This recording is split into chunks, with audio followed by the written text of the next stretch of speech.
I'm not angry today. I look at Danielle Smith and I see a premier of Alberta that she has a political imperative for her political party that she needs to meet. And am I going to be upset with Danielle Smith for advancing what the United Conservative Party wants her to do? Like, I understand that.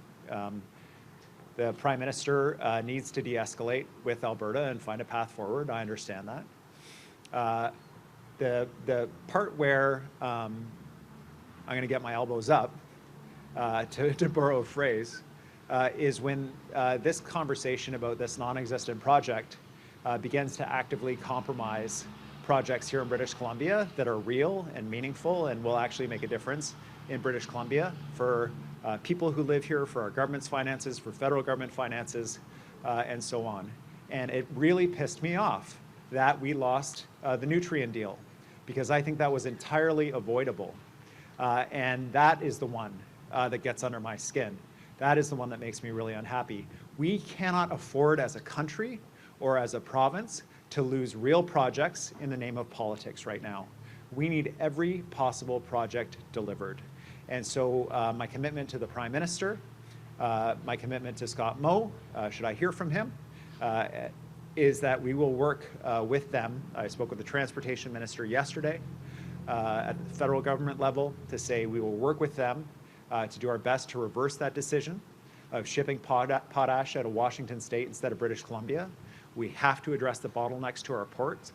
We cannot get distracted anymore by this notional project and have it cost us real projects. I think this proposal has some major challenges. First of all, we already have a publicly owned pipeline. It is not at capacity. It is for sale.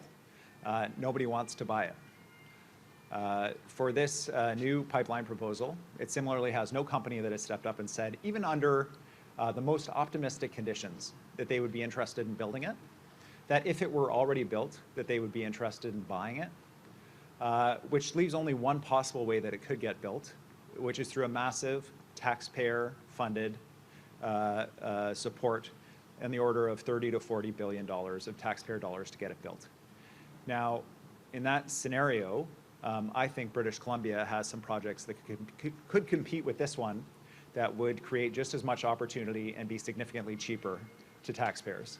But we're not even asking for taxpayer dollars. I don't think one taxpayer dollar should go into this project, and I'm glad to see in the agreement that that is a condition. And I think that that is probably fatal to Premier Smith's proposal.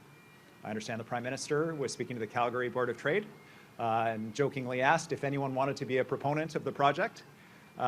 Joking aside, there is no proponent. There is unlikely to be a proponent. And so even if there were a proponent, one of the key hurdles of coastal First Nations support has not been achieved. And it has been their position since 1977 that the oil tanker ban needs to be in place, because if there were an oil spill, their way of life would end, as would $1.7 billion in economic activity on the coast.